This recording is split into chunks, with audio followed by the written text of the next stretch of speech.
എല്ലാ കണ്ണുകളും അയോധ്യയിലാണ്. ജനുവരി 22 അയോധ്യ രാമക്ഷേത്ര പ്രതിഷ്ഠയിലേക്ക് കണ്ണുനട്ടിരിക്കുകയാണ് ഇന്ത്യൻ രാഷ്ട്രീയവും. വിശ്വാസവും മതവും ജാതിയുമെല്ലാം കൂടിക്കലർന്ന ഇന്ത്യൻ ജനാധിപത്യത്തിലെ നിർണായക ഘടകം കൂടിയാണ് രാമക്ഷേത്രം. അതുകൊണ്ട് തന്നെ അയോധ്യ ക്ഷേത്രത്തിലേക്കുള്ള ക്ഷണം പോലും രാഷ്ട്രീയ വിഷയവും ആയുധവുമൊക്കെയാവുകയാണ്. രാംലല്ലയുടെ പ്രതിഷ്ഠയിലൂടെ 2024 ലോക്സഭാ തെരഞ്ഞെടുപ്പിന് തങ്ങൾ ഒരുങ്ങിക്കഴിഞ്ഞുവെന്ന് BJP വ്യക്തമാക്കുമ്പോൾ ചടങ്ങിലേക്കുള്ള ക്ഷണം കോൺഗ്രസിന് ഇരുതല മൂർച്ചയുള്ള വാളായി മാറും. सियावर रामचंद्र की, सियावर रामचंद्र की, सियावर रामचंद्र की. ഒരു ജനതയുടെ 500 വർഷത്തെ കാത്തിരിപ്പാണ് രാമക്ഷേത്രത്തിലൂടെ സാധ്യമാകുന്നതെന്ന് അയോധ്യയിലെ പ്രതിഷ്ഠാ ദിനത്തിൽ ഓരോ വീടുകളിലും ദീപം തെളിയിച്ച് ശ്രീരാമജ്യോതി ആഘോഷിക്കണമെന്നും പ്രധാനമന്ത്രി ആവശ്യപ്പെട്ടു. അങ്ങനെ അയോധ്യയിലെ രാമനെ ഓരോ വീട്ടിലേക്ക് മാനയിക്കുകയാണ് BJP. ഇന്ത്യയിൽ രാമനെ അംഗീകരിക്കുന്നത് ആരെല്ലാമാണെന്ന് ആവർത്തിച്ചു ചോദിക്കുകയാണ് BJP. എന്തുത്തരം പറയണമെന്നറിയാതെ കുഴങ്ങുകയാണ് കോൺഗ്രസ് ഉൾപ്പെട്ട പ്രതിപക്ഷം. ഇല്ലെന്ന് പറഞ്ഞാൽ അത് രാമരാജ്യത്തെ എതിർക്കലാവും. ഉണ്ടെന്ന് പറഞ്ഞാൽ ഇത്രയും കാലം BJP ഉയർത്തിയ രാഷ്ട്രീയ മുദ്രാവാക്യം ശരിയെന്ന് അംഗീകരിക്കലാകും. मुझे कोई न्योते की आवश्यकता नहीं है. हमारे हृदय में बसे हैं भगवान राम.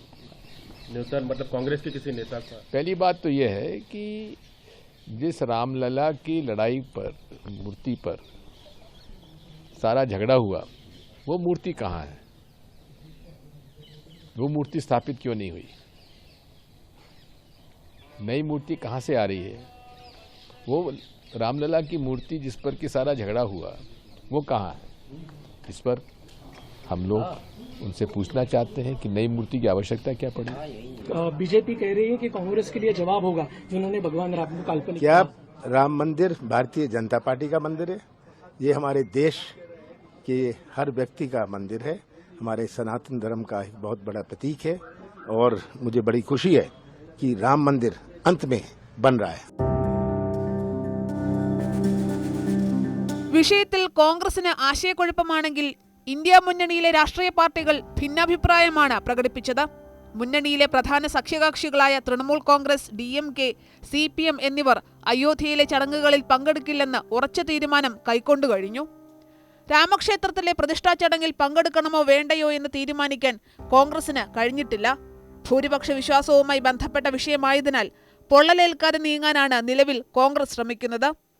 ഇന്ത്യ മുന്നണിയുടെ നേതൃസ്ഥാനത്തുള്ള കോൺഗ്രസിന് തീരുമാനമെടുക്കാൻ കഴിയാത്തത് മുന്നണിയിൽ ഭിന്നതയ്ക്ക് കാരണമായേക്കും. 2024 പാർലമെന്റ് തെരഞ്ഞെടുപ്പിൽ പ്രധാന പ്രചരണ വിഷയമാക്കി BJP ഉയർത്തിക്കാട്ടുന്ന രാമക്ഷേത്രം എന്ന തന്ത്രത്തെ ചെറുക്കാനുള്ള മറുവിധിയൊന്നും ഇനിയും തയ്യാറാക്കാൻ കോൺഗ്രസിനോ പ്രതിപക്ഷത്തിനോ സാധിച്ചിട്ടുമില്ല. അതിലവർക്ക് വ്യക്തതയുമില്ല. മൃദു ഹിന്ദുത്വത്തെയാണോ മതേതരത്വത്തെയാണോ കൂടെ കൂട്ടേണ്ടതെന്നാണ് അവരെ വലയ്ക്കുന്ന പ്രധാന ചോദ്യം. ഇതുതന്നെയാണ് BJP ലക്ഷ്യമിട്ടതും.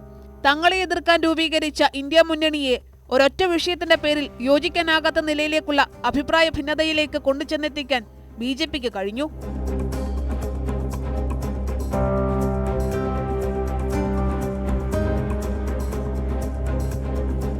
ഇക്കഴിഞ്ഞ 5 നിയമസഭാ തെരഞ്ഞെടുപ്പുകളിൽ OBC സംവരണവും ജാതി സെൻസസും ഒക്കെ പയറ്റി നോക്കിയെങ്കിലും അത് ജനങ്ങൾ പരിഗണിച്ചിട്ടില്ല എന്ന് വേണം മനസ്സിലാക്കാൻ.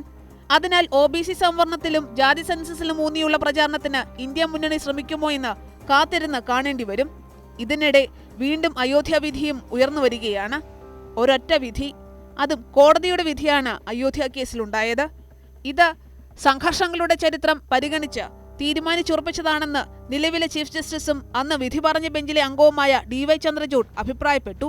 When the 5-judge bench sat to deliberate on the judgment, as we all do before a judgment is pronounced, we all decided unanimously that this will be a judgment of the court, and therefore there was no authorship ascribed to an individual judge.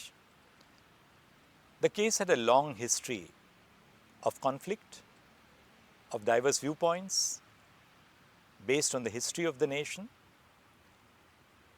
And all of us who were part of the bench decided that this will be a judgment of the court. The court will speak through one voice. And the idea of doing so was to send a clear message that all of us stood together, not only in the ultimate outcome, but in the reasons which were indicated in the judgment. And that was why we decided that this will read as a judgment of the court. Chief justice ചന്ദ്രചൂഡിന്റെ പരാമർശത്തോടെ വീണ്ടും ചർച്ചയാകുന്ന മറ്റൊരു വിഷയമുണ്ട്. അയോധ്യ ഭൂമിതർക്ക കേസിൽ വിധി പറഞ്ഞ 5-അംഗ ഭരണഘടനാ ബെഞ്ചിലെ വിരമിച്ച 3 ജഡ്ജിമാർക്ക് പല കാലങ്ങളിലായി സർക്കാർ പല പദവികൾ നൽകിയെന്നുള്ളതാണ് വീണ്ടും ഉയർന്നുവരുന്നത്. ഭരണഘടനാ ബെഞ്ചിന് നേതൃത്വം നൽകിയ മുൻ ചീഫ് ജസ്റ്റിസ് രഞ്ജൻ ഗൊഗോയ് നിലവിൽ രാജ്യസഭയിലെ നോമിനേറ്റഡ് അംഗമാണ്. ബെഞ്ചിലെ മറ്റൊരംഗമായിരുന്ന Ashok Bhushan national company law appellate tribunal അധ്യക്ഷനായി. ജസ്റ്റിസ് അബ്ദുൽ നസീറിനെ ആന്ധ്രാപ്രദേശിന്റെ ഗവർണറുമാക്കി.